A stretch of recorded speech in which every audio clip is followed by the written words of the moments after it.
அங்க இருக்க மக்களும் சொல்றான் இந்த மாதிரி நீங்களே டிசைட் பண்ணுங்க இந்த மாதிரி யார் யாரு என் கூட ட்ரைனிங் எடுக்கணும்னு ஆசைப்படுறீங்கன்னு. ஏன்னா நீங்க ஸ்ட்ராங்கா மாறணும்னு ஆசைப்பட்டா வேண்டி தான் நீங்க இருக்கணும், இல்லைன்னா வராதிங்க இப்படி சொல்லிங்க. அவனும் போயின்னு இருக்கா. அப்பதான் அவனே சொல்றான் இந்த மாதிரி ஒரு பொண்ணுக்கு அடிபட்டிருக்கு, ஹீல் பண்ற சிக்கி. இதெல்லாம் கேட்ட நம்ம சிக்கியும் யோசிக்கிறான் இந்த மாதிரி நான் மக்கட்ட மேல ஒரு அட்டாக்க கூட என்னால லான்ச் பண்ண முடியல, அவனை என்னால தொட கூட முடியல. இந்த சைடு அந்த பொண்ணுங்களும் சொல்றாங்க இந்த மாதிரி இந்த கிளாஸ் ரொம்ப பயங்கரமா இருக்கு, நாளைக்கெல்லாம் நான் இந்த சைடு எட்டி கூட பார்க்க மாட்டேன். இந்த சைடு ஒன்னத்தனும் சொல்றான் இந்த கிளாஸ் வந்து வேற லெவல், நான் வந்து எப்படி ஆசைப்பட்டனோ அந்த மாதிரி தான் இது இருக்கு, நான் வந்து கண்டிப்பா இங்க இருப்பேன்ப்பா. ஏன்னா இவங்க பண்ற சாண்டிங் அதெல்லாம் ரொம்பவே ரேரானது. அங்க இருக்க ஒன்னத்தன் பயத்துல உறைஞ்சு போயிட்டு இருக்கான். இந்த சைடு அந்த பொண்ணு சொல்றான் இந்த மாதிரி நான் அட்டாக் வந்ததே கவனிக்கல, ஏன்னா அது ரொம்ப ஃபாஸ்டா இருந்தது. இப்படி இவ்வளவு சொல்ல இருக்க அதுக்குள்ள அங்க ஷிக்கியும் வந்து அங்க ஒரு ஆயில்மெண்ட்டையும் தேய்ச்சி சொல்றான் நீ வந்து கவலைப்படாத, இந்த ஆயில்மெண்ட்னால நீ வந்து சீக்கிரமாவே ஹீல் ஆயிடுவ. இப்படி இவனு சொல்ல இருக்க அதுவும் ஹீல் ஆயிடுது.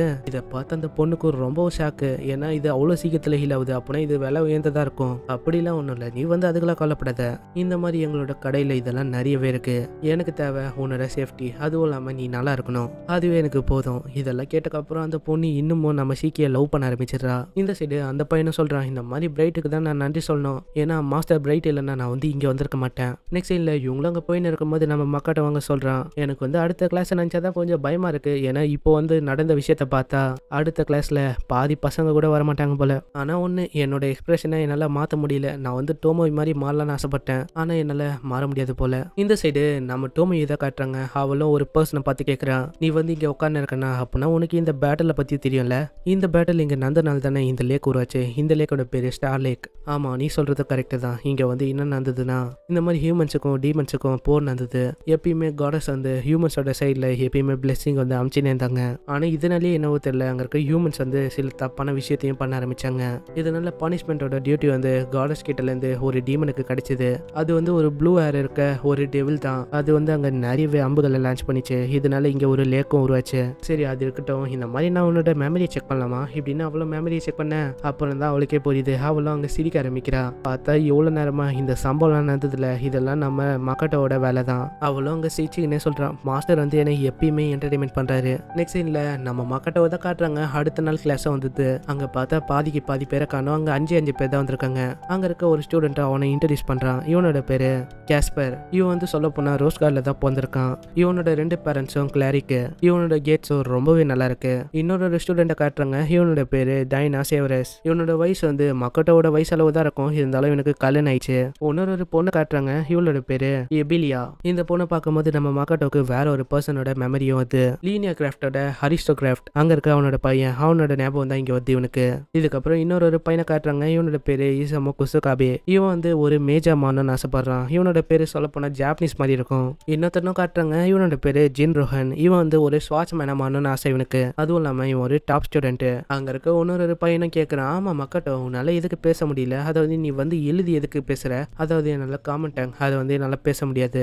அவனும் அப்படியே வாயில சொல்றான். நான் மத்த யாருக்குமே அங்க புரியல, ஆனா அவனுக்கு வந்து அங்க நல்லாவே புரியுது. அதுக்கப்புறம் தான் நம்ம மக்கட்டவை எழுதி காட்டுறான். நிறைய வேரியேஷன்ஸ் இருக்கு, அதனாலேயே என்னால காமனா இந்த லாங்குவேஜ் வந்து என்னால பேச முடியாது. சரி அதெல்லாம் நம்மளுக்கு எதுக்கு, நம்ம வந்து ஸ்டார்ட் பண்ணலாம்.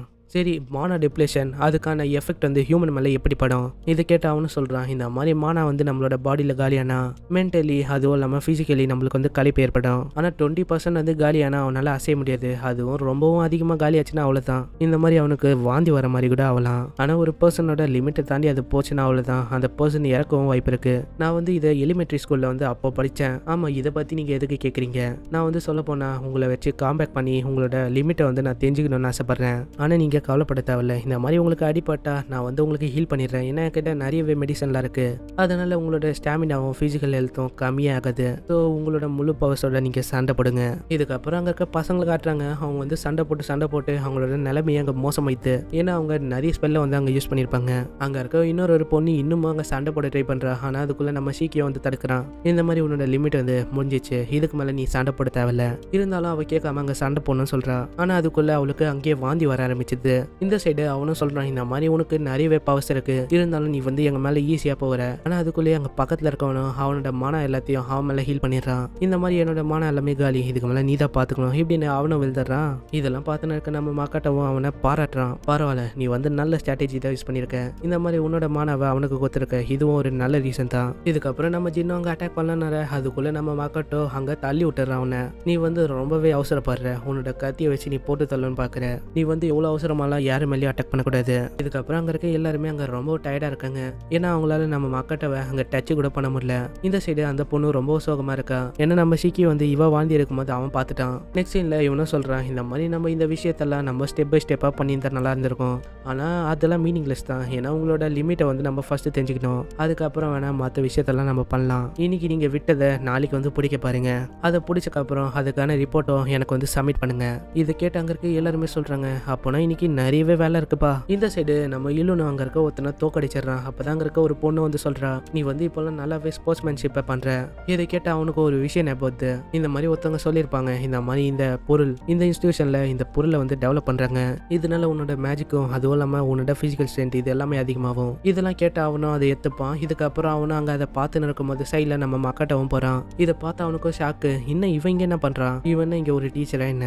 ஆனா நம்ம மக்காட்டும் அங்க கண்டுக்காம அவன் போயினே இருக்கானா. இதை பார்த்து நம்ம இல்லியும் வந்து அங்க கொஞ்சம் பயந்து போயிடுறான். நெக்ஸ்ட் இல்ல சிக்கியும் சொல்றான், இந்த மாதிரி எனக்கு கிடைச்ச ஸ்டூடெண்ட்ஸ் அவங்களோட ஸ்ட்ரென்த் எல்லாம் ரொம்ப அதிகமா இருக்கு. அவங்களோட பொட்டன்ஷியலும் ரொம்ப அதிகமா இருக்கு. இசமோ இவன் வந்து காம்ப்ளெக்ஸான ஸ்பெல் எல்லாம் இவனால யூஸ் பண்ண முடியும். தாய்னா இவன் வந்து ரொம்ப ஸ்மார்ட். அதுவும் இல்லாம காம்ப்ளெக்ஸான டிசிஷன் இது எல்லாத்தையும் இவனால எடுக்க முடியும். எபிலியா இவன் வந்து பிசிக்கல் ஸ்ட்ரென்த்லயும் சரி மேஜிக்லயும் சரி ஸ்ட்ராங் தான். அடுத்ததா இவன் வந்து ஒரு நல்ல காம்ரேட்டா இருப்பான். ஏன்னா இவன் வந்து அவனோட எனர்ஜியை மற்ற காம்ரேட்டுக்கு வந்து சாக்ரிஃபைஸ் பண்ணிடுறான். லாஸ்டா வருது ஜின். இவன் வந்து கடைசி வரைக்கும் இருந்தான். ஏன்னா இவனோட ஸ்டாமினா கடைசி வரைக்கும் அங்க காலி ஆகிற மாதிரியே தெரியல. இவன் வந்து எப்பயுமே மற்றவங்களோட மூவ்மெண்ட்டும் அதுவும் இல்லாம ஸ்டேட்டஸ் ரெண்டுத்தையும் செக் பண்ணிருப்பான். இவனுக்கு லீடரா மாறுறதுக்கு நிறையவே தகுதி இருக்கு. இதெல்லாம் பார்த்து நம்ம சீக்கியம் சொல்றான், நீங்க வந்து நல்லாவே அப்சர்வ் பண்ணிருக்கீங்க மாகட்டோ, நீங்க வந்து வேற லெவல் தான். ஏய் நீ வந்து என்ன சொல்ற, ஒரு டீச்சரா இதுன்னு இது கூட எனக்கு தெரியாது. இதுக்கப்புறம் வேற ஒரு சீனை காட்டுறாங்க. அங்க இருக்க அந்த பர்சனை ஒரு அசாசின் கையில சொல்றான், நான் வந்து எதிர்பார்க்கல இந்த மாதிரி அசாசின் கில்ல இருக்க ஆளுங்க எவ்வளவு வீக்கா இருப்பாங்கன்னு. ஏன்னா அவன் அந்த வெப்பனையும் உடைச்சிட்டான். அதுவும் இல்லாம அவனை ரொம்பவும் தூரமா பறக்க விட்டான்.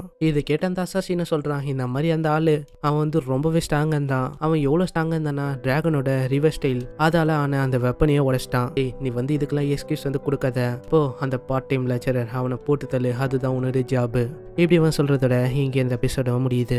இந்த எபிசோட வந்து உங்களுக்கு பிடிச்சிருக்குன்னு நினைக்கிறேன். இது வந்து கொஞ்சம் லென்த்தாவே இருந்திருக்கும். ஏன்னா நிறையவே டீடைல்ஸ் இருந்தது. மறக்காம இந்த எபிசோட் எப்படின்னு கீழே கமெண்ட் பண்ணுங்க. இவங்க இந்த வீடியோவை இங்கே முடிச்சனால நானும் இந்த எபிசோட இங்கே முடிச்சுக்கிறேன். உங்களை நெக்ஸ்ட் எபிசோட்ல சந்திக்கிறேன். அது வரைக்கும் சைனா.